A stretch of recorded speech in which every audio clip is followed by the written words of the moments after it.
Media Choice Television, its associate and affiliates may not be liable for views expressed on the show. Viewer discretion is advised. Bannayuganda wowe botazukidde kibuka yabagamba nalwo teyazukidde. Simanyi ebyolwalero mbitandikiddewa naye nnyina okubipalaga.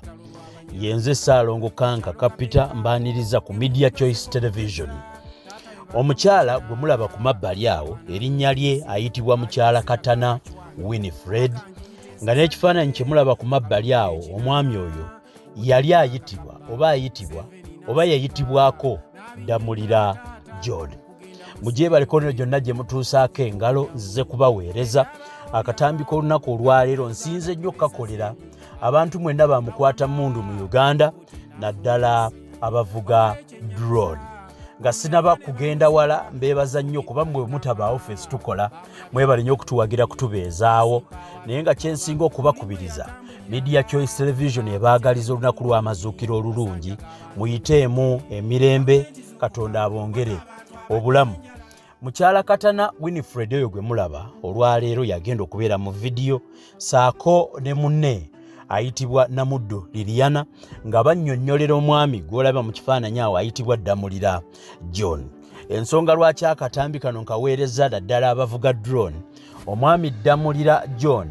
Ennaku z'omwezi nga 21 Novemba omwaka ogwa 2020 waliwo drone ey'abamukwata mundu eyajja n'emukima n'emutwala ng'emujja ku dduuka lye mu Kisekka. Si ye yekka nno gwe baatwala, baamutwala n'abantu bangi. Abantu abo nga bo baakomawo dda baabata.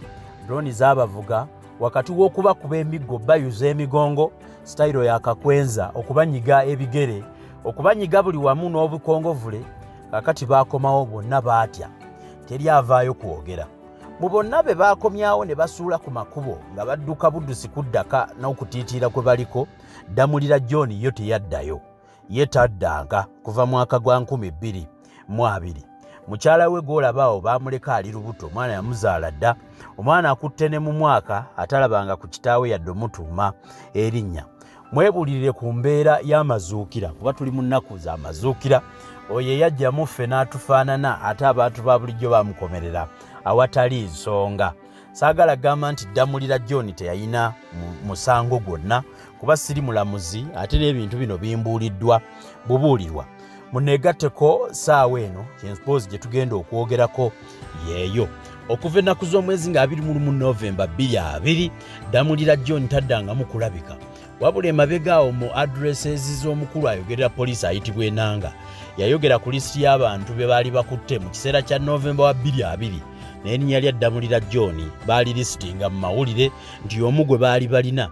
Pulezidenti w'eggwanga lino retired General Yawummula Museveni bwe yali yayogera ne ku linnya lya Ddamulira John era yalisoma adresi ezo muzigoberere emabega. Okuva olwo mukyala we tanddangamu mulabako, ku poliisi yonna gye batuuse taliiyo, tateekebwangako mu kooti kuwozesebwa, neeruzira situlina rekodi nti gyali, ekitalya ne mu kitabo taliimu, situkakasa wa Ddamulira John waali. Kakati ekikwasa Ddamulira John banakyeyogerera, mu bumpimpi yali awagira Bobi Wine kyekyamukwasa. Abafamire bwe balowooza nange kye bagambye ekyo kandi nange kye ŋŋenda okubabuulira. Sigenda kubanga nsukkawo awo, emboozi katugitandike giwa amatu, naye fuba nnyo bw'oba olinayo mukwano gw'omuvuzi wa drone ogimuweereze omugambe nti jangu olabe bino. N'abalala abatidde bwe mwakwata ne mubasuna obunyama ku bisambi n'emmugongo, ndowooza balifuna obuvumu banambuulira, naye nabatuuseeko nga gw'otuukako bwadduka n'aweta emmanju takomawo kukubuulira kyaliwo. Nsimbudde omuntu nga yamenyeka walinnya mu kinnya n'okyuka ekinywa bakaboni wakutuka omugongo olumizibwa omugongo, waliwo omuntu aba agenda okutuula mu katebe ne kamenyeka n'otula wansi n'onuuka akagumba akakemabega, omugongo ogwo gwamenyeka. Sebo wafuna akisidenti, omukono ne gubetenteka, okugulu ne kubetenteka, ekisambi ne kibetenteka, nga kyabetenteka obugumba obwo ne buvaako ne buyingira ne mu nnyama, bwonna mbukuŋŋaanya ne mbuyunga. Tuyunga okuva ku muntu nga wa myaka 8 n'addamu n'ayunga mpaka ku w'omwezi 6 mpaka ku w'omwezi 1. Nkuyunga ate nga towulira pain. ate ngaba ebitanda. Twandikoze Contractors and General Suppliers Uganda Limited beba contractors abazze okugondeza biwali olowooza nti bizibu babifuule ebyangu ddala. Ba contractors bano bakuzimbira ennyumba eyakulema okumaliriza ng'obawaddeyo akasente kato ne bagikumaliririza ne mwesasula oluvannyuma. Bakuleetera amasannyalaze mu bwangu obw'ekika ekyawaggulu nga totawaanye ne bagakutuusiza mu kitundu ekyalemu okutuukamu amasannyalaze. Balima enguudo nga bakozesa ebimotoka biweetiiye mu bitundu eyo yonna yonna ewatatuukika ewatabadde enguudo. Bakunoonyeza okukuguza ebibanja n'ettaka eggimu kw'osobola okulima oba kw'osobola okukolera pulojekiti yonna gye waalyagadde ku bbeeyi esinga obulungi mu by'ettaka ate ng'ettaka lyabwe teririiko nkaayana. Tubalamusizzaako mwena gye musinzira okutulaba mwebali nnyo okutuwagira. Eddoboozi liriko wala eryange mujja ku kinsonyiwo ekyo si kyekya bulijjo naye bwe tutyo bwe tugenda okutambula sigenda kubaluuza. Kano we tuli tulinawo ensonga gye tugattira awamu tesoose kumwe mwekka ffenna yatugwako ate era etambudde ne mu bitongole naye tunafuna buyambi. Kakati bye tugenda okuba wano birimu obulumi ssaako n'okubasaba obuyambi nabo bekikwatako okubatuusaako obubaka buno newankubadde abamu bwabatuukako dda naye tebeefiirayo. Nyabo nsanyusa okulaba. Kale sebo nange nsanyusa okusanga. Amannya gaffe. Katana Winfred. Mukyala Katana Winfred. Yes sir. Oviiridde wa? Mbeera Salama Munyonyo. Salama Munyonyo. Yes sir. Embeera y'Salama eri etya? Mpola mpola. Yes sir. Obulamu bwe Salama butambula ng'obwewaffe eno. Omukyalo ono Katana tulina ensonga y'omwami ndowooza kasijja na kugyenyigiramu kugibanjulira kagiboogerere. Nnyabo ensonga yeriki? Ensonga yange ya mwami wange Ddamulira John yawambibwa mu mwaka gwa 2020 Novemba nga 21 bamusanga wa Kisekka. Abasajja bajja nga beesabise nga balina emmondu nga balina pisto ne bamukwata bamusanga ku dduuka ng'akola ne bamukwata n'abantu abaaliwo ne babatwalira ku gun point ne babateeka mu drone ne babatwala naye abantu be babatwala nabo bo baabana ne babata ne bakomawo naye y'omwami wange yabula okuva ku olwo. Tumunoonyezza buli wamu tugenze mu kooti mu high court omulamuzi n'awa buli kimu n'ayogera buli kimu naye ne bigaana nga balooya tebamulaba bamunoonya tebamulaba. Omulamuzi n'amala n'atugamba tuddeyo balooya basigale nga bamunoonya be bali mulaba waali nga bakomawo nga batubuulira nga bakomawo nga bamubuulira nti ali wano. Njagala kubuuza. Yes sir. Ogambye bamutwala mu Novemba. Bamutwala mu Novemba ng'ennaku z'omwezi 21 2020. 2020. Tuli mu gwokuna gw'omwaka 2022. Yes sir. Ebbangu wakitegeera otya nti bamututte? Emboozi wagifuna otya nti abamutwala balina zipisto era bamutwalira mu drone? Emboozi eyo bankubira essimu abe wa Kisekka bankubira essimu mulimu balamu bange waliyo baganda babakolerayo. Bankubira essimu kuba we bamutwalira nali ndi lubuto nga lwa myezi 7 naye ne sisobola kutuuka kugendayo ssaawa ezo naye ne basituka ne bajja ewaka we nali mbeera ne banyinyonnyola buli kimu. Ese ne bakunnyonnyola. Oŋŋambye bamutwala n'abalala. Ese abalala baabata. Wanyumyako emboozi n'abo be bamutwala nabo? Ntonotono. Ese entono eyo yali etya? Nti baabatwala ne babateeka mu mmotoka ne babasiba kantuntunu ku maaso ne babasiba n'emikono emabega ne babakuba ne babakubira ddala. Kati olwamala bo ne babavuga ne babakomyawo ne babasuula eyo ebweyogerere. Omwami wange ye tebamukomyawo bamusigaza. Yes. Kakati gwe bakugamba bamuvunaana ki? Bano bamutwala emboozi ki gy'owulira ekwasa omwami we yayinamu obumulumulu bwa bizinensi kuba ekiseka ya bizinensi oba abamajje okumukima byabufuzi simanyi kubanga n'abantu be bamuwamba nabo nga batya bafuna shock nga batya okugamba okwogera nga beekweka bwekwesi naye bo bagamba tebamanyi kye baali bamuvunaana era paka nakati nange simanyi kyatwaza mwami wange kuba omwami wange tali mu byabufuzi simanyi nkyakinoonya kikyambuza oyina wateekingako steps okunoonya omwami wo yes zeziriwa twagenda ku CPS ne tugenda mu human rights ebugoloobi era tulinayo file mu human rights kati twagenze ne mu human rights ya parliament yes nga musaba bo balina kye bakozeewo be mwanoonyereza gye mwagenda okunoonyereza omuntu ono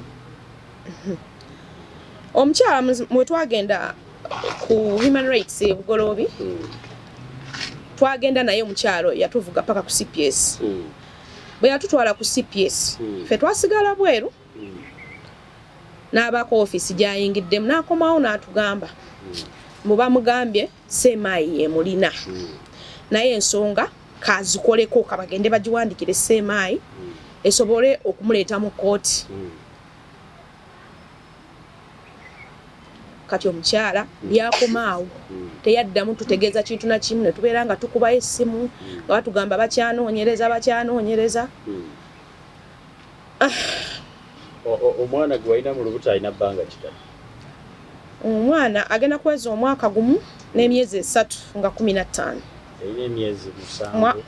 alina emyezi 7 olubuto nga omwami wo bamutwala njagala okumanya kubanga abantu bonna bakwatibwa mu kiseera ekyo bayogerwako mwami enanga omukozi wa poliisi omwogezi omukulembeze eggwanga yavaayo n'akola alipoota ku bantu nti nno beseemwayi beerina wawulirako owo nga mwalimu abo namuwulira wamuwulira wa waliwo amawulire agafuluma gaali mu Daily Monitor nga mwami enanga oyo ayogera agamba mu bantu be bakutte mu Kampala n'amuwogera amannya nti Ddamulira John nti poliisi ye yamukwata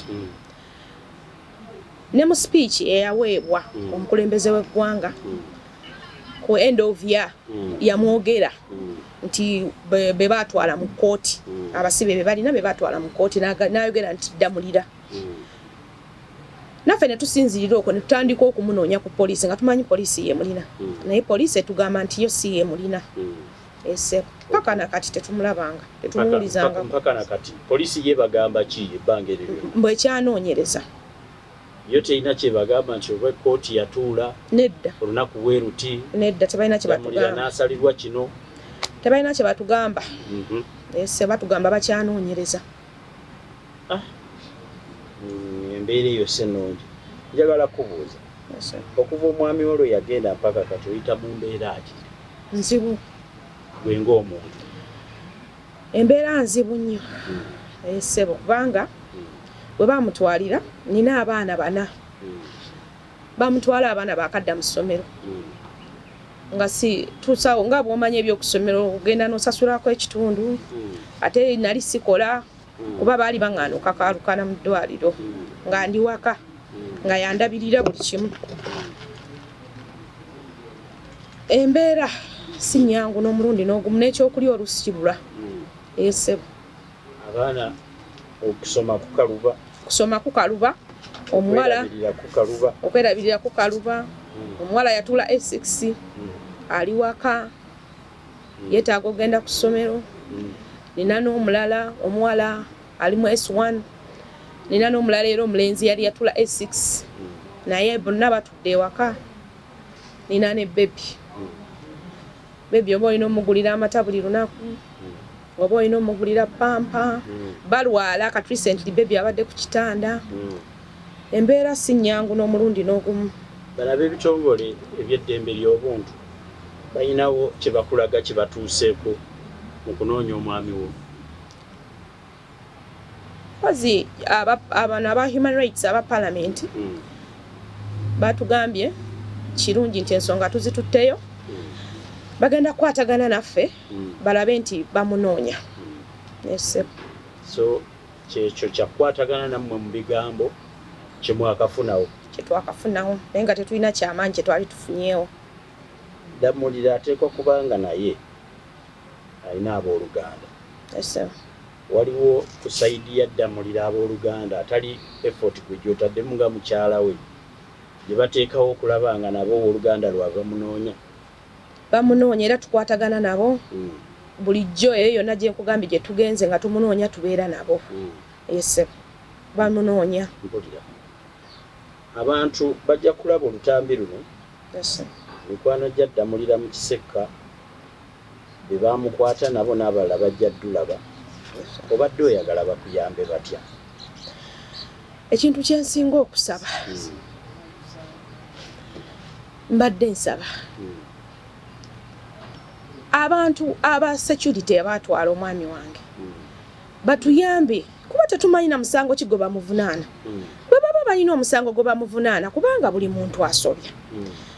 Batuyambe tunaffe tutegeere abantu be nti bamusibira wano era bamuvunaana musango bwe guti ne bwe guti kuba teri muntu atasobya era buli muntu asobya n'asonyiibwa. Bw'aba alina omusango gwe yakola tugumanye tumanye nti bamusibira wano bamuvunaana kino naye okubeera nga tetulina kye tumanyi ekyo paka kati ekyo kizibu nnyo. Era nkubira omulanga President Museveni n'abakulu abaddukanya security groups mu Uganda mwonna batuyambe batuwe omuntu waffe kubanga bamutwala mulamu. Naye lwaki tubonaabona okutuuka ku extent abaana tebasoma batudde tubonaabona. Alina omukyala alina abakyala babiri nze ndi mukyala muto waliyo ne mukyala mukulu naye alina abaana. Tulajanye tugenze buli wamu teri yali atufuddeko nti atuwaddeyo obuyambi nti bubuno. Lwaki tubonaabona tubeere nga abatali bana Uganda? Okusinziira ku mulanga gw'okuba President Museveni kuba yakyogera nti amanyi kyoba ebya security abo be bamanyi. Waliwo ne ripooti yakolebwa omukyala Nalweyisonga era naye akola mu State House ku bantu bonna abakwatibwa mu biseera ebyo byonna. Ndowooza bwe tubakubira omulanga naye wali ogezezaako oba okuwandiika mu ofiisi y'omukulembeze oba ye commander in chief? Nedda ssebo. Ate mu ofiisi ya M.i.S.O. Office ya M.i.S.O gundi ani human rights twali tukwataganya ne human rights nga ye yabawandiikira era ne copies zonna tuzirina kubanga buli kimu kye bakolanga nga batuwa nga photocopyingamu nga batuwa. Kutegedde bulungi emboozi ero gati tebeera ennyangu. Waliwo omuntu ow'enjawulo gwali agadde okukubira omulanga atali bali abayogera ne batatuukiriza kuba Museveni bw'aba yayogera tekyaliwo nga n'abano tebaliwo. Nsuubira bwe mwageze mu Paalamenti walabyeko ku sipiika omupya aliko? Tetwamulabise. Simanyi lwaki ye tomukubira omulanga engeri gy'ali mukyala ategeera nnyo kyoyitamu kino kimutuukirako ddala nga naye ajja kukitegeerera ddala. Lwaki temukolawo effort ne muwandiikira Amongi oba ne mumulaba asobole okutunula mu nsonga z'obuyambi bw'abaana bo oba abaana bammwe ssaako n'okwanguyirizaako okuteekawo embeera y'omuntu okuba nga aleetebwa okulagibwa eri abantu. Simanyi ndowooza n'ekyo nakyo mukituukeko mukikole. Ekirala endowooza yeri ki ku bano be bamusiba nabo gwe lwaki olowooza ki lwaki bo tebaagala kwogera? Simanyi. Bwe mubabuuza bo teboogera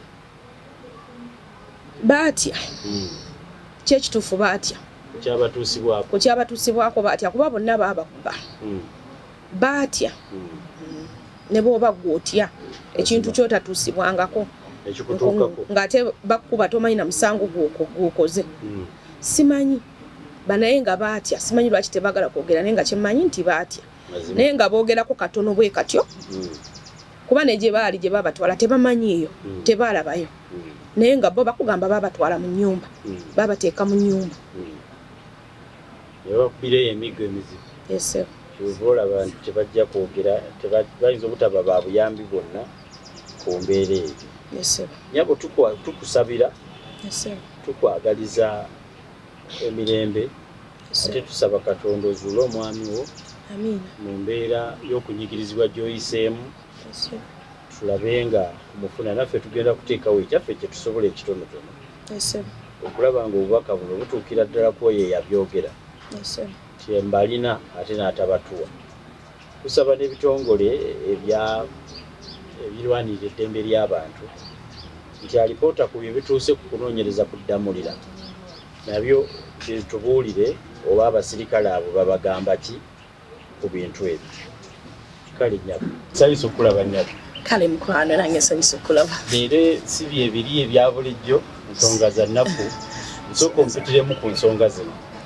Ensonga zino ngera anti wakunyonyodde mukyala wini oyo anti wange sister wa mama wange kitutte ebbanga mbadde nasirika nga nasooka nenkima amazzi nga mama banagamba naye kiki ennyo anko waffe bamutwala kumujje wa Kisekaawo was it in 2020 November ne bamutwala n'omwana ebifaananyi bye tubikuwadde omwana ne bamala ne bamuzza nga bamukubye yenna paka kati tunoonyeza buli wamu anko talina waali naye ng'ate tafulumanga ku ggwanga nti yafuluma eggwanga mwali mu Uganda muno security operatives bamutwala paka kati buli poliisi taliwo CMI buli omu agamba tamuyina kati kwegamba neewuunya nti e Uganda wano omuntu asobola okubula obubuzi bwatyo n'ataddamu kulabika nti oba alikira ku poliisi oba ali Naggalama oba ali Kawempe tebamutute mu kooti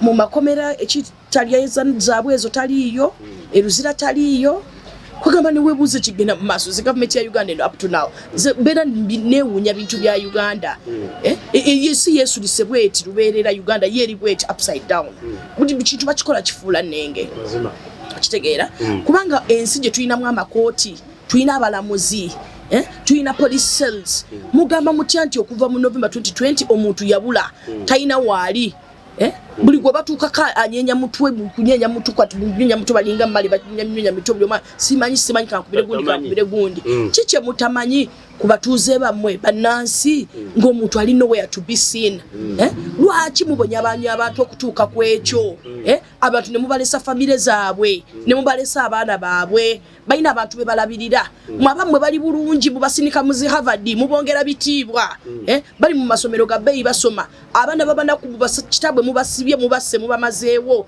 kati bwe mulooza omusajja oyo gwe mwalesa abaana be abaana bali kuki bakyala be bali kuki abantu be yali alabirira bali kuki era si gye tulimu mwemugamba nti waliwo freedom of speech bumwogera biki byonna byomwogera ebyobulimba mukwata buti omuntu nti kubanga awagira Bobi Wine okirera ne mumutwala aba movement bameka be mubuziza ababuzeewo betutalaba owulira movement wekera ne kuba rallies zibeera bulungi ne baziprotectinga n'abantu bodda paka we batuuka n'ewaka okitegeera naye lwaki mulaga nti waliwo freedom of speech omuntu akkirizibwa okuwagira ekintu ky'ayagala bali mu buyinza baliwo mu buyinza so what kati obuyinza buprotectinga bo bokka oba ffenna bannansi mukeera mutya ne mugamba nti omuntu kuva 20th November 2020 kyalabika paka kati tafulumanga nsalo yonna wali kitu kyonna kiraga nti yafuluma eggwanga ne mwajja ne mumukwata ne bamwamukwata nabo ne mubakuba ne mubawandula ne mubakasuka ye ne mumusigaza lwaki temumukwata ne mumuleta oba mu kooti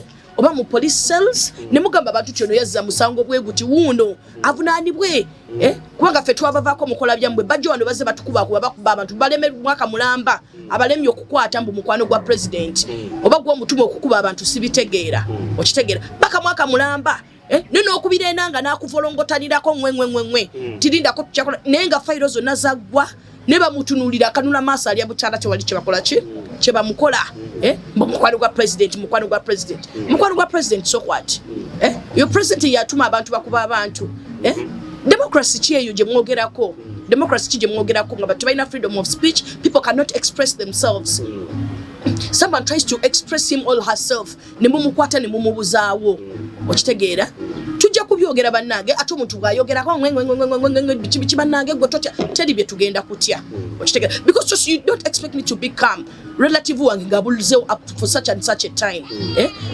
babulire kuyisa budget sente empitirivu zebonoona ku bintu zebonoona nezebonoona bwemwogerako kino na kino musango omuntu okukera nga wagira Bobi Wine musango aba wagira Museveni ani yabakwatako yali yabakwatako nga bavanga ndo bavuma n'abantu kyere ani ne bakuba abantu kyere ani yabakwatako lwaki mugufuula omusango omuntu waba avuddeyo nti nze ndi ku side B camp A lwaki mukifuula ekizibu ennyo Uganda wano okitegeera mukifuula ekizibu ennyo ne mugufuula omusango ogw'amaanyi kusajja mumuleseza abaana be mumuleseza abantu be balabirira emirimu gye gifudde ffe twagala ekintu kimu oba mwamutta mugye omulambo mugutuwe omulambo guba teguliiwe mutulage waali olaba mumukwata oba mumutwala mu kkooti avunaanibwe kirungi amakomera mugazimbye mugezimbidde mugeetegekera namwe gajja kubasanga mubatekeyo nga mumanyi mwe mugereterereza njagala okubuuza ekiseera we yakwatibwa ne bagamba nti Semwayi ye mulina yali wansi wa kamandi ya Abel Kandiho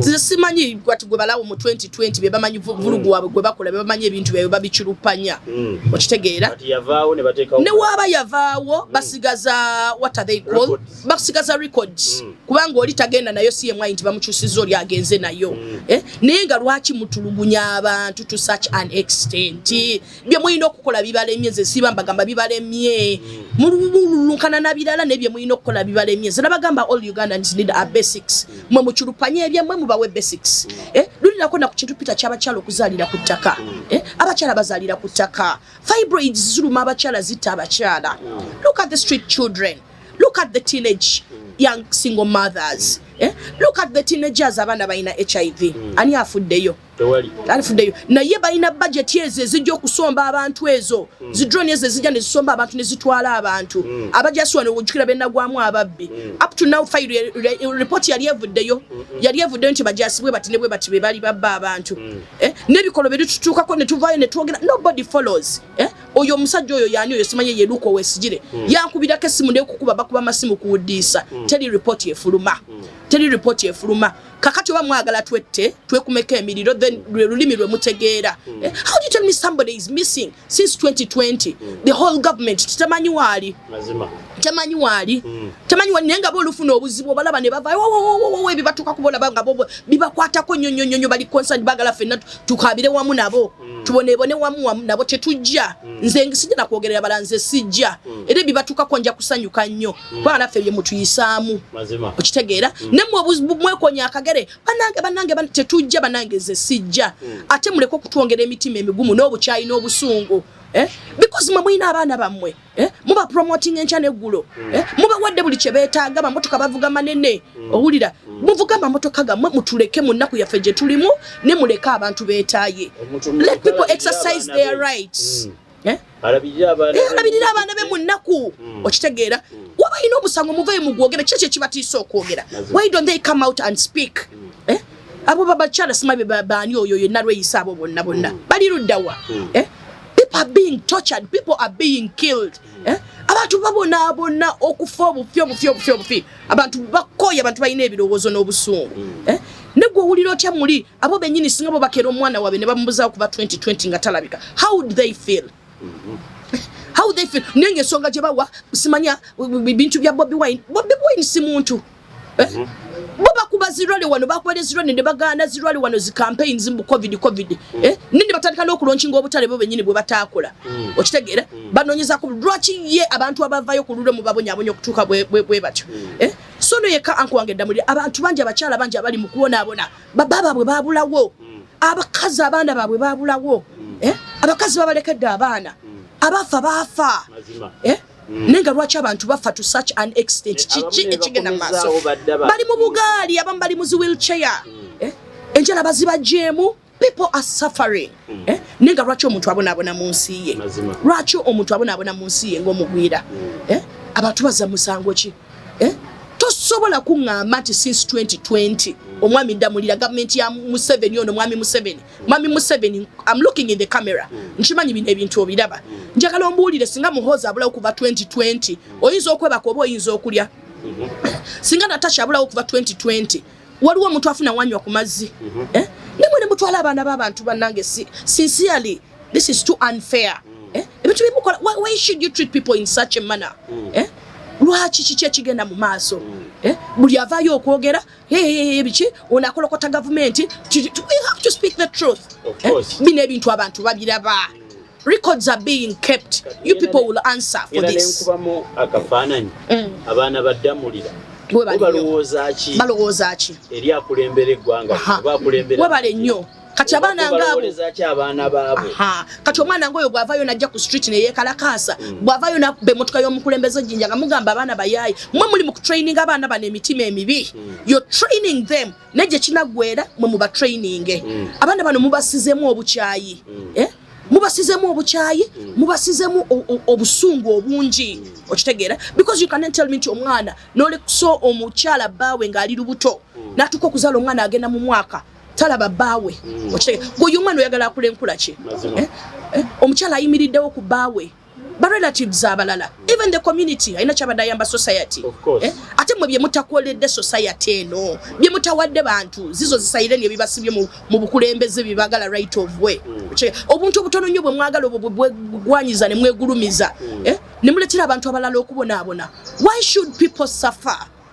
Why should people suffer honestly nga namwe muli bantu? Human rights ekola mulimu ki? Okitegeera it really beats my understanding.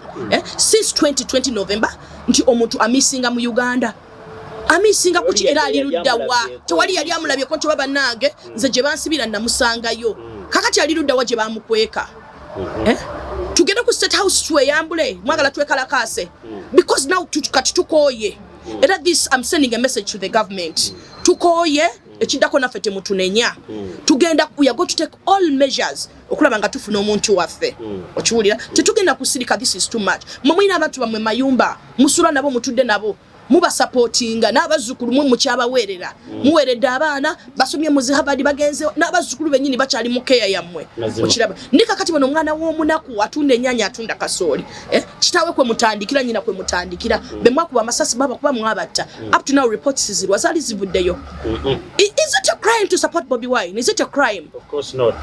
Bobi Wine yesimba gwongera omuntu ki ng'omulala nga President Museveni we yesimya emirundi 50 nga adda era tusuubira akomawo naye yali amuganyeko okwesimbawo ani yakuba amasasi ani yali akubya amasasi mu bantu be amani yawamba omwana we ani yali alese wadde nti amazzi nti wadde obujja buyomba supporters be lwaki mumalako abantu eddembe nayo record yo najjo omanyi eyaddamulira mu bumenyi bw'amateeka nze sigiwuliranga kubanga anko wange sigiwulirangako kuba nti ndawulira bagamba musimanya yali awo abeekalakasa ebipiira yes katugambe kale yakikola mu musago gwa Nagomologo nga tuyina abatemu bebamanyi bebazze bata natta abantu lwede ncha ne bamuta kooti nemwejjeereza kakati njagala ombulira ebipiira gwe toyina abantu bozze bomanyi batemu batambula kyere aba assault tebali ku street tebatambula kyere then what do you mean nti bipiira obachoba no yabiba wa yes atwalibwe mu kooti then ne mwe mateeka mwe kooti mwe polisi mwe maje mwe komera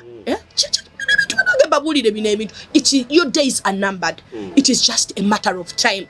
You will answer for all these accusations. Ebikolwa byamwe bino byonna bigenda kutuuka ekiseera nga lufumo n'ebyaliwo nga naffe tetwaliwo nabo byakoma. Owulira abaana b'amini baba abamu bali mu zibbandi bazina but their first daughters obasanga mu zibbandi bawanisa amagulu bazina kitabwe teyaliko president obo teyayina abaana bani babo simanyi bani bonna babeni why are those people regimes zikyuka naye zikyuka oyisiza otya abantu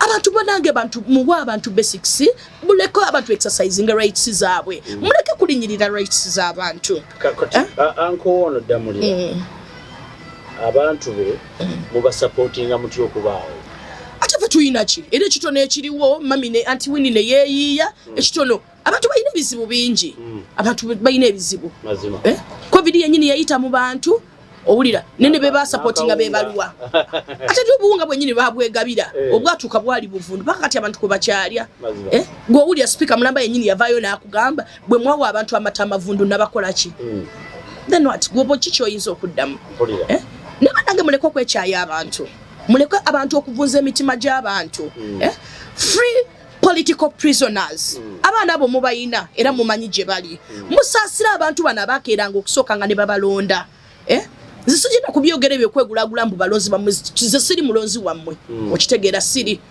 because nze injustice ezizo nziraba Peter abakazi bafa bananga abakazi bafa fibroids abakazi bafa nga bazaala genda ekiruddu wano olabe mu kiwunyaawo ekivundu parado yali ekiruddu iyo na budget zaayo zisibitegeera ne budget ez'okuwamba abantu ez'amasasi ez'emmundu ziyitinga n'enkya n'eggulo owulira ogamba ba speaker sente zigenda musimanya balonda ba speaker labo nja kubolanya sente mekeza agenze kuzika muntu omu bwati bannange kuzika muntu omu owulira muntu omu bwati ne sente zagenze empitirivu sente zo teziyinza okuyamba abaana bali ku nguudo sente zo teziyinza okuyamba abakazi bannamwandu teziyinza okuyamba bamulekwa ojja n'oyogera ku ky'abaana bali ku nguudo abaana bali ku nguudo kyewuunyisa nti ate abasinga ba northern and they're not there by choice. Wano mu Kampala abali ku nguudo ye region gye bava ewali esaasaanyiziddwa obutitimbe ate ku kuziika webale nnyo obutitimbe bwa ssente obwagenda mu kuziika n'omukyala n'alyoka avaayo sipiika oyo n'atugamba nti bannaaye tukwasaganye Jacob Olanyasima Education Foundation biki ebyo okitegeera eyo foundation erimu baana baawa sibe yera mu north era bavaayo sibe babajje no ku zi street omanyi Peter abaana bameka ba teenage mothers abalina HIV a girl child girls are being raped on a daily owulira nenga abana abo babakwata batya abana bava mu masomero abana bali ku street batunda kasooli owulira batunda kasooli batunda byangwe ne abana batunda ebyangwe baana baffe wano mu central na wabambya babonabona binyebwa na ntungo ne babayitako mu jam kuba bagenda speed ne babakuba amazzi owulira ne teri afudde nti omwana ono gwe nalaba jone wano kiki ekigenda mu maaso owulira sente zenyini bwe zivaayo nti sente zigenda kukola kino ne bwe kiti obaza abakyala tezituuka gwe bazikwasiza tezituuka owulira nekye bakoze balowooza nti batuyamba sente zaffe ze bakozesa ate bo ne balowooza nti batuyamba buyambi owulira ne buli lwovaayo n'oyogera ekintu ono wali against the government ono alina kyayagala okuyisa tetulina bye twagala kuyisaawo tetulina all people need a basics abakikatira sabuni omuti gwa sabuni gugula omutwalo mulamba kati gwe njagala ombuulire omuntu atalina wadde paraffin mu nnyumba atalina wadde atasagula wadde kota y'akawunga sabuni amwagaza ki n'omukyala prime minister n'avaayo mulamba n'akugaye prime minister n'avaayo n'akugamba mukozese biki ebikola by'amapaapaali yaliwo kola nsobi mu speech ze buli kiseera kola nsobi okitegeera ye waba yabikozesa gyali myaka emeka myaka 9 emabega myaka 9 emabega ng'akozesa ebipapula by'ambekisiba ebikola by'amapaapaali yagala nakakati guno omulembe tubikozese naye nga lwaki byo tubikozesa be wabi bye bakozesa ye kavule wali wasula byakozesa abaana bafa bannange abaana tebasoma n'atuuse ku ssomero okusoma UP bannayingeze luli nali katoseeyo bannange n'otunulira omwana owa P5 tasobola na kuwandiika linnya lye tasobola na constructing a sentence mu luzungu bigambo wadde bisatu abaana envunza zibalumye abaana bayayuuse abaana tebasoma ne UP yenyini takyayina yali abadde dina amakulu honestly yali abadde dina amakulu ne kutebereza picha omwana owa P5 womubuza what is your name wanji na itapatasana kukiddamu ninga katosali watali mu mukono wano mu mukono wano kumpi wano dakika 3 bana be batelijja kitegera but these are the same people abavayo ne batweeting nga bragging balowooza ba kitalo nnyo okitegeera banange n'ensi tekungulwa free political prisoners muwa abantu abaana baabwe it costs you nothing mwabamwe baba bawanga mumaze mu lutalo mwabanunula mwabajjayo okitegeera byagwadda lwaki kalulu kaggwa lwaki temuta abaana b'abantu lwaki abakyala temubawa babba baabwe abaana lwaki temubawa bataata baabwe abaana bakazi be muyine lwaki temubata ne mubadiza famire zaabwe what is really going on banange what the hell is going on kiki ekigenda maaso mu ggwanga kiki ekigenda maaso kubanga bwokera n'ongamba sabuni ebikola ebiri wano nongamba kyobusajja goba wane gundi zebinaze ettaka lyaffe eryobwere si akola sabuni oyo nti sabuni ali ku mutwalo omutwalo meaning nti ekitole kya 2,200 oba 2,500 ettaka basengula abantu beba displacing abantu abo balagawa basubula materials wabale nnyo ayanguyirizibwa kuba nti naffe ebintu ebyo bitutuukako ku sente ntono ennyo ne kati gwe ensonga kijoowa president ne cabinet yo ba minister bo bonna okuba ti paka kati amafuta galemedde waggulu kati ugamba ti kiro kya sabuni kya 2225 omuntu anonya kota ya kawunga akola atya owulira ate nga kota ya kawunga etaginonyereza ko nti oba nnyama aginonyereza ko nnyanya akola atya mazima kubanga bye yanditunze mu biseera bye yanditunze agule bye yeetaga mu biseera okitegeera kakati gavumenti tefudde ku bantu baayo.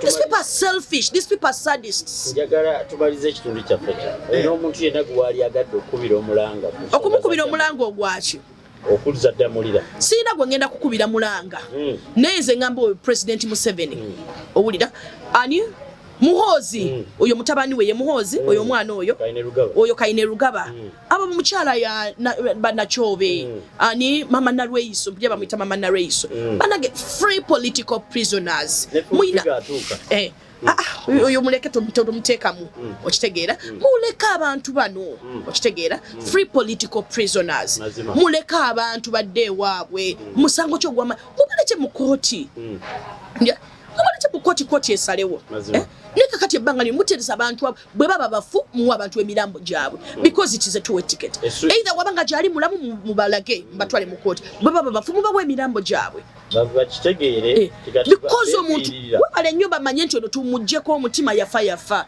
negwe omanyi bananga wobeera so anxious tomanyi omuntu oba yafa oba mulamu okitegeera nenga lwaki njagala ombulire Ddamulira okuva lwebamukwata lwaki tebamuleta mu kooti kikibonerezo kya serving ekyo kiki kya serving ekyo bo benyini be basinga ebikolobero bayina bingi bayina ebikolo bingi nnyo bingi tebetwala mukomera bo tebetwala makomera kirungi bagezimbidde era bajja gawulira owulira gwe tolowooza bakyaweza nti myaka 10 nti bakyaliwo era bebo kibaba bamanya nti eriyo ekintu kimu kye batagenda kulwanyisa change and time. You cannot fight change and time. Some of these things are going to change. And with time, and you will answer. You'll be brought to book. Muleko buli muntu abere ne choice wagira omuntu gwayagala mulekerawo okunyigiriza abantu ababa wagira ngasi musango abantu mubaleke buli omwe akole kyayagala line gwanga lyabwe buvunanyizibwa bwabwe okuwagira go bagala olira right yabo okuwagira go bagala ate buvunanyizibwa bwabwe bukyeyisa bubi mazima okitegeera bulungi nnyo free political prisoners kukigambo ekyo genda okusimba kati tulabenga ensonga ya Ddamulira nabo benyine bekikwata ku abalala be bayina bangi nyabo guloza abantu bameka abafuna omukisa okujja mu kamera we bati okukulondola abantu baabwe bati abantu batya guloza bameka yinza okuvayo okwogera bwati nagamba kino kiri bwekiti kitegeera muwe abantu baabwe mute abantu muse ebeize ebintu muwe abantu basics muyamba abaana ababonaabona muyambe bannamwandu you help the teenage mothers abaana bazaala baana bannaabwe okitegeera mukole ku health sector education mwaba mulwako basomera mu Harvard niwo omwana asoma wano omwana natukapisa bitosa kuwandika linnya lye kati education kugwa babuvunziza bavunze ndoze no regime ye ina kuvunda kirabika mwina kye mwalabako temwagala bakuguke okitegeera nenga these are things we are going to fight.